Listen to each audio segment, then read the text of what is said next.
You're listening to the Hidden Killers podcast with Tony Brueski, featuring author, guest, and criminal defense lawyer Lori Hellis. There's been a lot of talk about Jodi Hildebrandt's group or thing or business of being almost like a cult. What are your thoughts on that?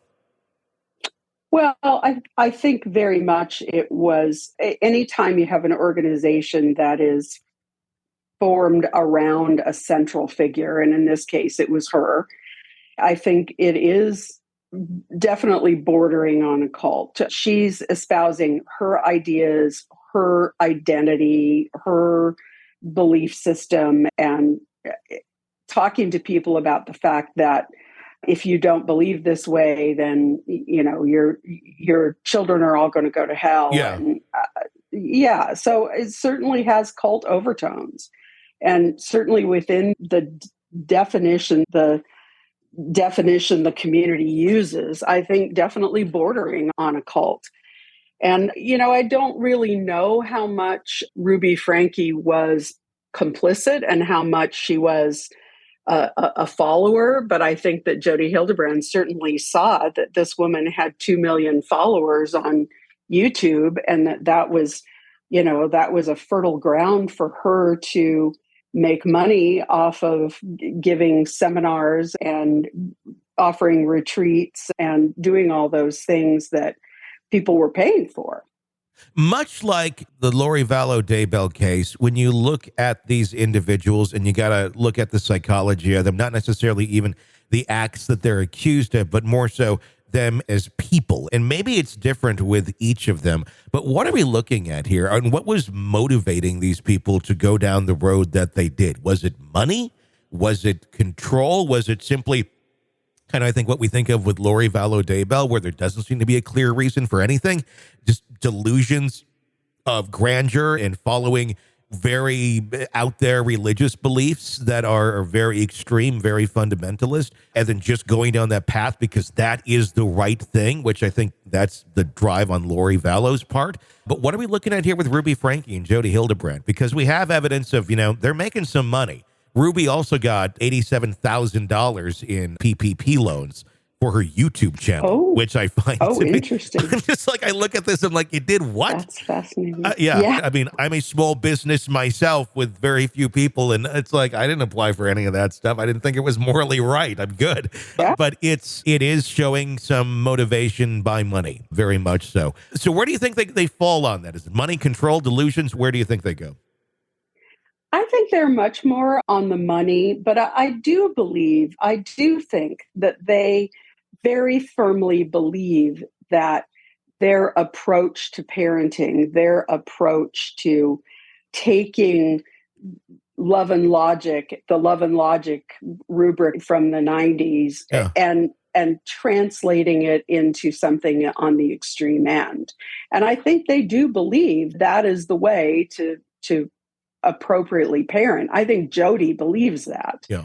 But she also believes that teaching that to people is going to make her a lot of money because she's got the answer and people want it and she can get them to pay for it.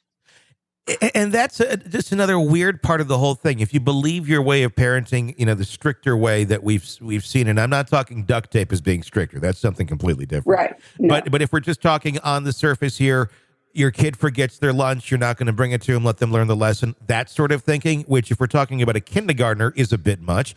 But if you're talking a fifth or sixth grader, I would probably do the same thing. I had my parents said that to me too. You forget it once, you remember it again. It's life, it's lessons. But she goes way beyond that. When the kid's showing up emaciated, duct taped, with bruises all over their body, how does someone go from I'm a strict parent to that? Because that just seems utterly insane. How does someone end up sitting in their home, duct taping their children up and abusing them and going, yeah, this is strict parenting and this is the way that we should be doing this? It just seems to go way off the rails. And why was no red flags going off saying this is much? Well, I agree that it is extreme, and I agree that it's very unfortunate that it wasn't uncovered earlier. I think when you listen to Jodi's niece, Jessie, she says, I didn't tell anybody because I didn't think anyone would believe me because it was so extreme and so crazy. But her parents basically turned her over to Jodi and said, you take her, she's out of control. And, they were kind of a strict LDS family, and she was sort of their rebel and the artistic kid, the kid that questions, and she's now a tattoo artist. So, I understand that she didn't quite fit the mold of a typical LDS family, but this family literally turned her over to Jodi and said, you take her, we can't handle her. And she lived with Jodi Hildebrandt for several years and was subjected to that sort of discipline. And I don't know, maybe at that point, Jodi said, well, see, it works. I don't know.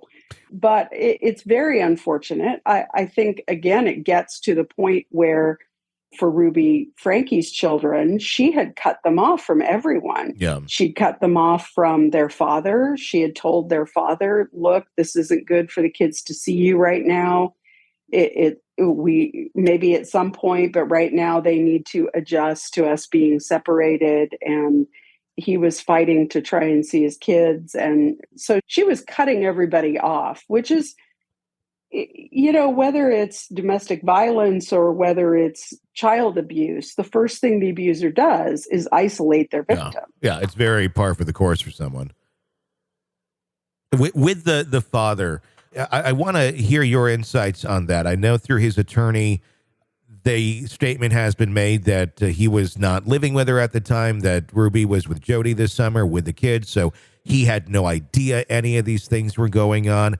Okay, I can get that, but I mean, I don't know that this all just started in a bubble in June or whenever they decided to go hang out for the summer.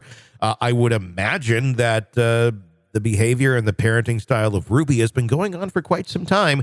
How accountable, how culpable is the husband in any of this? And I'm wondering, how much did he know and how much did he just kind of stay quiet and maybe was also a victim of the abuse of Ruby? But as a parent, you still have responsibilities, whether you shut up and don't do anything or play the role of an adult. Sure. I get the impression that he's something of a passive person. I also get the impression that perhaps one of the reasons for their separation was a level of disagreement about her parenting tactics. But I get the impression that he felt that there wasn't really anything he could do. She decided to separate. She decided that he couldn't see the children. I think there was a level of passivity on his part. I don't know that rises to the point of him being complicit in it, but I do think that he kind of stepped back and said, okay, if that's what you want. Now, I do understand from some of the things that I've read and heard that he was going along with what she was wanting him to do because he felt like he was trying to get the family back together. Yeah. And so he was in the short term doing what she wanted to do in hopes that playing the long game, he would be able to get the family back together. You're consuming the Hidden Killers podcast. Want more? Start binging on all of our true crime podcasts right now through Apple Podcasts and get an ad-free experience when you sign up to be a True Crime Today Premium Plus member exclusively on Apple Podcasts. More of the Hidden Killers podcast dropping soon. Press subscribe now.